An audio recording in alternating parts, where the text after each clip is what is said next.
बिस्मिल्लाहिर्रहमानिर्रहीम। नाजरीन, मैं हूं सरदार शहजाद अज़ीज़। आज हम डिस्कस करेंगे पाकिस्तान और हिंदुस्तान के दरमियान जो इस वक्त मौजूदा हालात हैं उस हवाले से कि इस वक्त क्या सिचुएशन चल रही है और इससे पहले क्या कुछ हो चुका है। आपको मालूम होगा कि ये जो सिचुएशन जब चल रही थी उस वक्त एक वाइट हाउस की जो सहाफ़ी है, जर्नलिस्ट है, जो वाइट हाउस को कवर करती है, उसका नाम है लेनिया टेरी रॉन।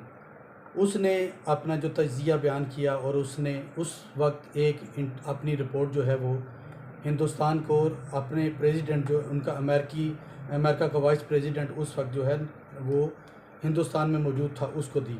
और उसने वो जो सारी रिपोर्ट है वो आगे नरेंद्र मोदी से उसने रब्ता किया और कुछ हसास मालूमात जो हैं वो उसने इंडिया को और बिलखसूस नरेंद्र मोदी को दी। जो नरेंद्र मोदी ने उसको बिल्कुल लाइट लिया और उसने एक कान से सुनी और दूसरे से उसने निकाल दी। इंटेलिजेंस रिपोर्ट के मुताबिक जो उसका वाइस प्रेसिडेंट था उसने बताया कि हफ्ते और इतवार की रात जो है या दिन को हिंदुस्तान के अंदर एक बहुत बड़ी तबाही होने का इम्कान है जो पाकिस्तान की तरफ से होगी। नरेंद्र मोदी ने इस बात की तरफ कोई तवज्जो न दी और पाकिस्तान ने वैसे ही कुछ करना भी नहीं था, लेकिन क्योंकि पाकिस्तान ने सारे जितने मामला थे, पाकिस्तान की फ़ज़ाइया, नेवल और जो फोर्सेस हैं उन्होंने पूरी प्लानिंग की हुई थी, क्योंकि हम जंग नहीं चाह रहे थे कि इस खिते में इतनी बड़ी जंग हो जिससे बेगुनाह और लोग जो हैं वो मारे जाएं।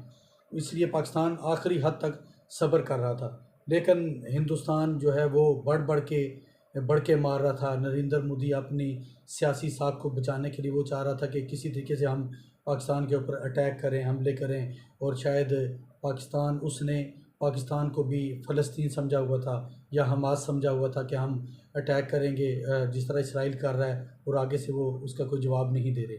लेकिन इन्होंने जब इनकी हदें इन्होंने क्रॉस कर दी और पाकिस्तान की आर्मी के जो हैं अदारे, उनके ऊपर, हमारे फ़ज़ाइया के जो हेड क्वार्टर हैं उनके ऊपर इन्होंने 4-5 यके बाद दिगरे अटैक किए, तो उस वक्त पाकिस्तान का सब्र का पैमाना लबरेज हो गया।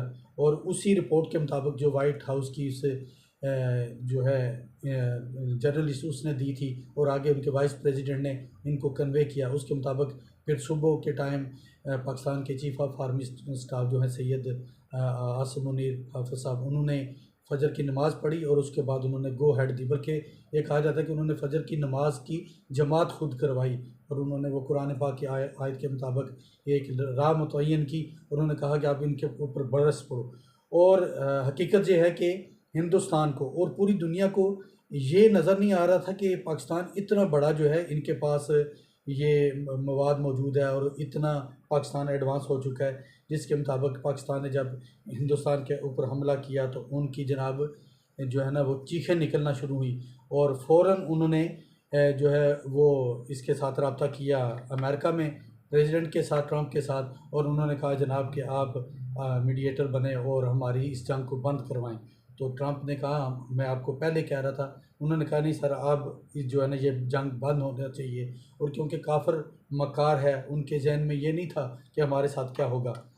इसी बात का जो है इजहार वो एक बरतानिया की जर्नलिस्ट है, बरतानिया का जर्नलिस्ट है जिसका नाम माइकल क्लार्क है, जिसका ताल्लुक बरतानिया है। उसने पाकिस्तान के हथियारों के हवाले से एक जो है रिपोर्ट इनको पहले बता दी थी। उसने कहा था कि जो आप लोग सोच रहे हैं उसके बिल्कुल बरक्स है। पाकिस्तान इस वक्त बहुत एडवांस हो चुका है। और आपको याद है जब 2019 में पाकिस्तान और हिंदुस्तान के दरमियान मामलात हुए और जब हमने त्यारा वो गिराया उनका जो है, जिसमें अभिनंदन को अरेस्ट भी किया, उस वक्त पाकिस्तान ने जो है 2019 में चाइना से जो है वो त्यारे लिए।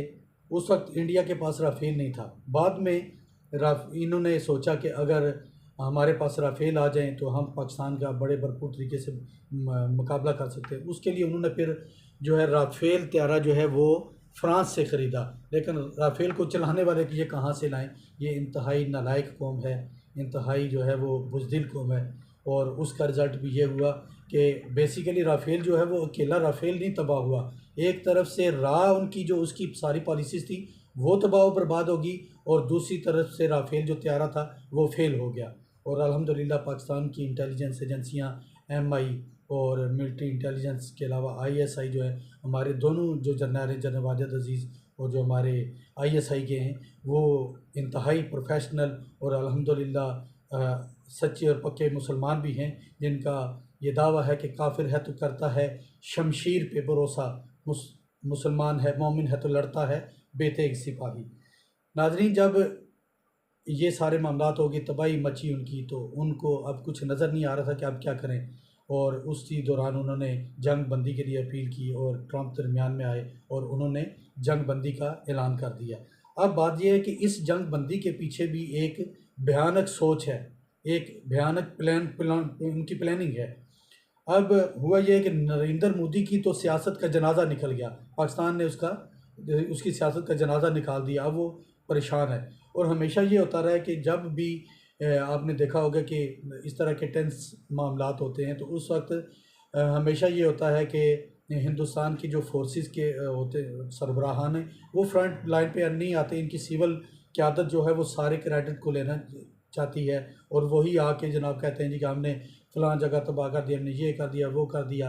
और जिस तरह इस वक्त भी उन्होंने तबाही के वो कह रहे थे जी हमने पाकिस्तान में फ़लाँ जगह भी इतने मार दिए, ये कर दिया, वो कर दिया। हकीकत ये है कि उन्होंने जो तबाही की है हमारी, वो पहले दिन जो अटैक किया उसमें हमारे 31 जो लोग शहीद हुए, उसमें से सब लोग कौन थे? बेगुनाह मासूम बच्चे थे, ख़वातीन थे, बुज़ुर्ग थे, जिनको उन्होंने मारा। उसके बाद उन्होंने मरीदके पे अटैक किया, वहाँ पे भी बेगुनाह मदरसे के बच्चे मारे गए।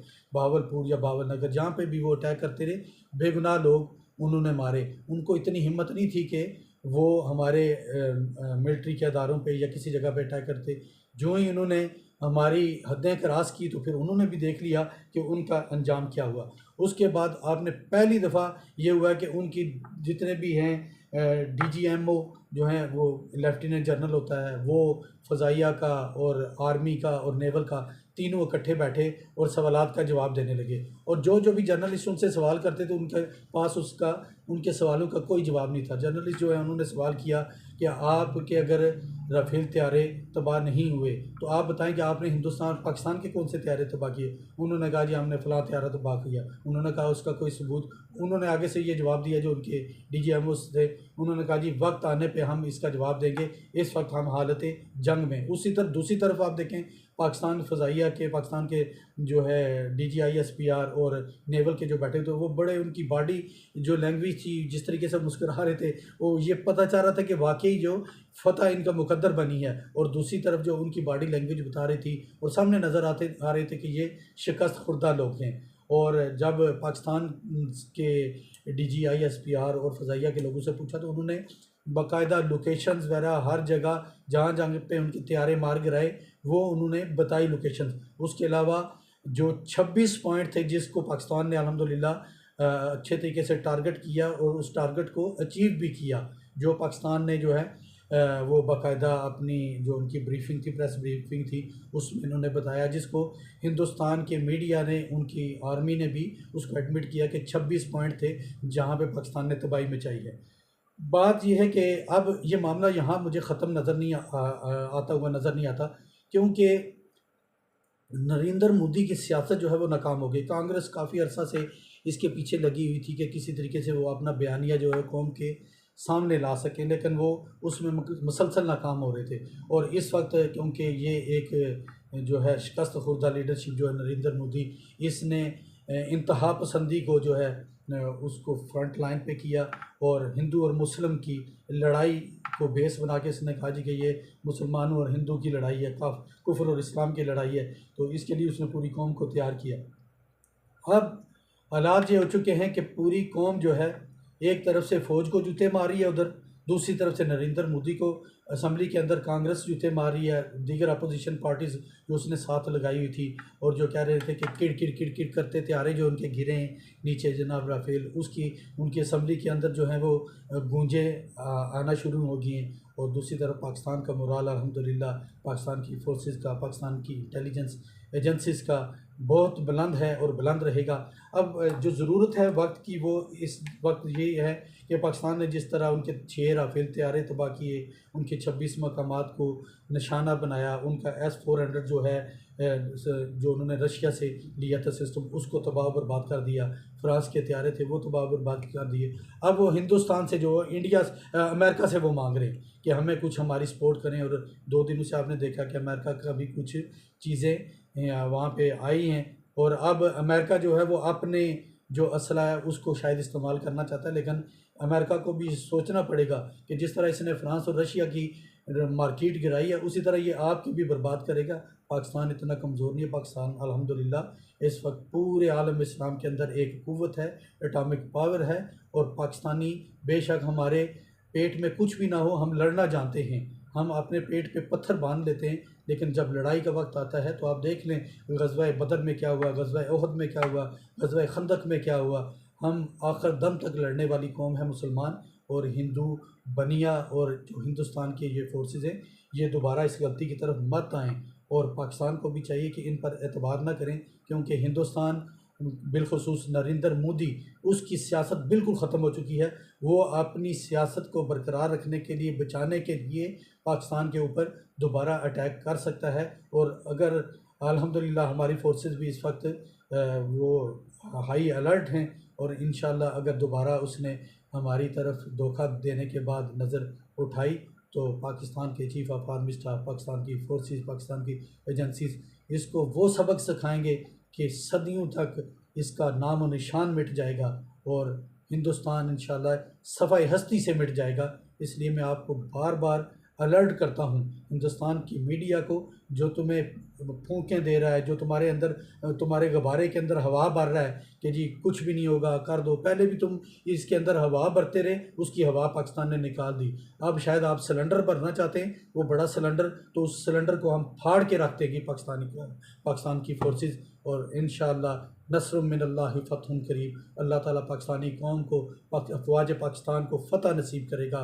अल्लाह ताला ने हमेशा मुसलमान के लिए फ़तह मुक़द्दर रखी है, बसूरत दीगर के वो एक जगह पे ईमान को सलामत रख के खड़ा हो जाए और अपने रब की ज़ात पे वो तवक्ल करे। और आका जहाँ सल्लल्लाहु अलैहि वसल्लम की तवज्जो मरकूज़ है इस इलाके पर, इस ख़ित्ते पे। नबी करीम सल्लल्लाहु अलैहि वसल्लम को जिस तरह आप सल्लल्लाहु अलैहि वसल्लम ने फरमाया कि मुझे मशरक़ से ठंडी हवा आती है, और वो ठंडी हवाएँ यही पाकिस्तान की आर्मी की शक्ल में, हमारे दलेर लोगों की शक्ल में। आप देखें कि एक तरफ से मिज़ाइल पाकिस्तान फेंक रहा है, दूसरी तरफ लोग खड़े नारे लगा रहे, नारे तकबीर लगा रहे। और इस वक्त मैंने बेशुमार लोगों को हमने देखा कि वो जो लोग हैं वो कहते हैं जी हमारे पास अगर एक छोटा 32 बोर का पिस्टल भी है ना, वो भी हम लेके निकल पड़ेंगे बॉर्डर के ऊपर, और हम इस हिंदुस्तान को जो है ना वो नाकू चने चबवा देंगे। अल्लाह ताला हमारी कौम का और हमारे पूरे छोटे बच्चों से लेके बूढ़ों तक और पूरी उम्मत मुसलिमा का हामी और नासर। बहुत शुक्रिया। वस्सलाम।